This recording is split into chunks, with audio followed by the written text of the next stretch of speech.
3h, 4h. Bazobenga na lingo kenete. Soki akeya zongi a changé bilamba. Mutu aliboma nini bakoso ye, ake kubwaka ye sokotini, vers 3h30 azonga. Qui croyait à ça? FCC Koufa, majorité parlementaire, et aussi là, j'ai prononcé toutes ces choses. Et aujourd'hui, c'est arrivé.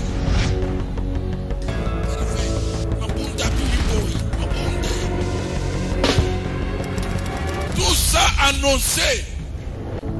Ceux qui ne sont pas les Zamba de Bibo, Ikeba. Les Loba Benga na bato France, ils ont déclaré yo prophète des nations. Vous avez informé, non? À toi, c'est pays,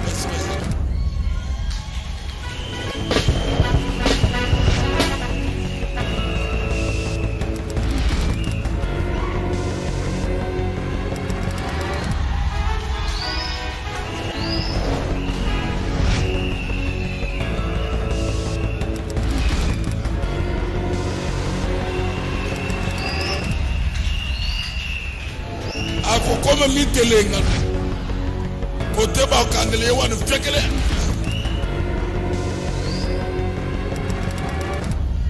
ngaina sengi ka keloko moko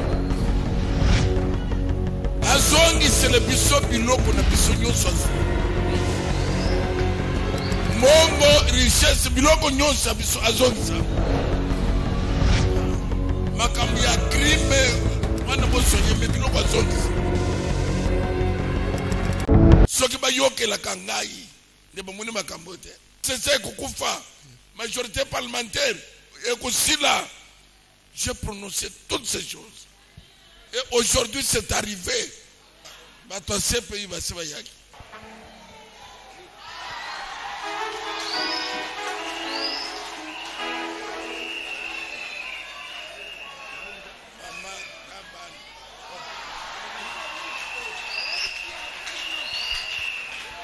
Ako koma mitelengano.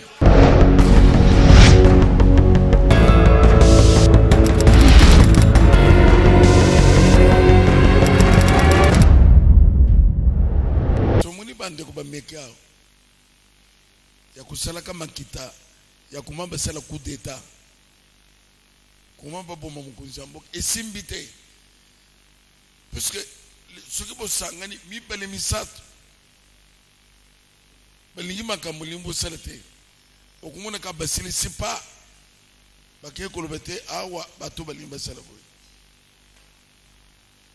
soko zotala bien na ville basili nettoyage soko zana ndekone aliboma pour ça par tous les moyens au fani tena na lupango na ville bato mbomba kusalate même aux alentours soko monika mutu moko aliboma. Parfois, quand nous les hommes ont allumé dans soumani. Mon coloba to mamboma baye, botuna bat. Ngamu to liboma aye kola la ngam face lupang. Ti 3h 4h. Bazobe ngana lingo kenete. Soki akeya zongi a changé bilamba. Mutu aliboma nini bakoso ye baké kubwaka ye sokote nini vers 3h30 azongi. Donc mukileza na makamu. Alors place bazaliao baza baibika kenzamba bengani biso. Donc tout olingi to se les simbité. Même bo ba yakate baye. Suka babimina soni. Esali tangu nzamba boyi makamu na bino.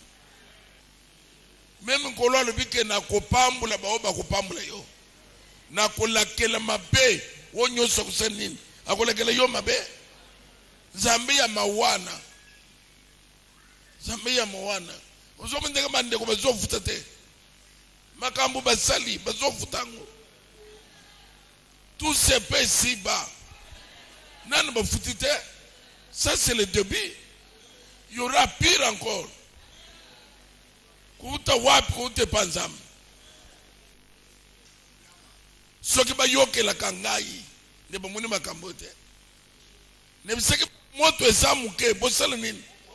Lere ko ya munene boku kete. Fika munene na lobi esalamite. Le lo moto ya munene te. Bakobo mango. Jamais. Bakobo mango te. Et loko esalia bachola ki or zambe soka telemisi mutu. Ko chola te. Soko choli esili. Dieu t'abandonne.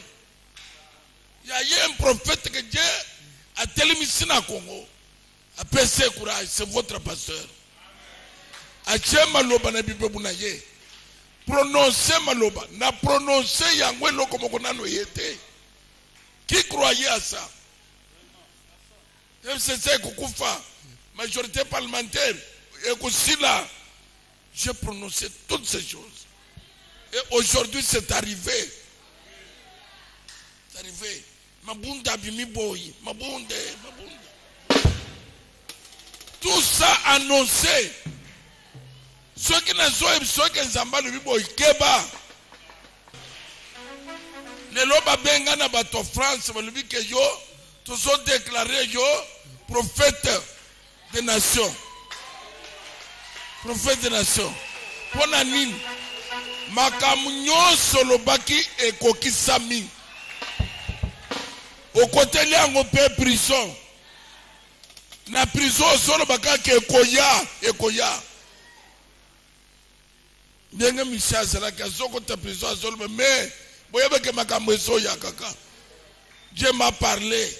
N'a peine na ke prison, mais beaucoup kangama. Na informé pino. Ah. Bato se pays va se vayaki.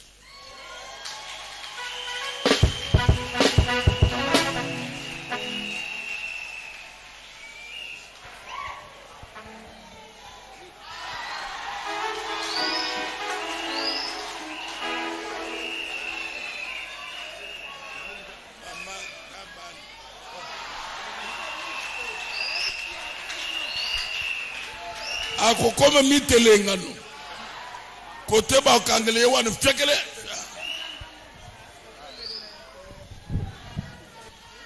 Ngaina sengi ka keloko moko. Azongi sele biso biloko na biso nyonso asu. Mongo richesse biloko nyonso biso azongi sa.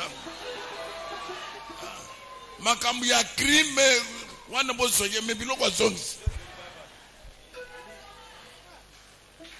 Même yo, on connaît que notre pasteur c'est un prophète. Même yo. Dites amen. Nalobi, dites amen. Zamba lobaka na ngai ke kokoma na moma na mboka na binoko sala na liloba. Tangwa neye.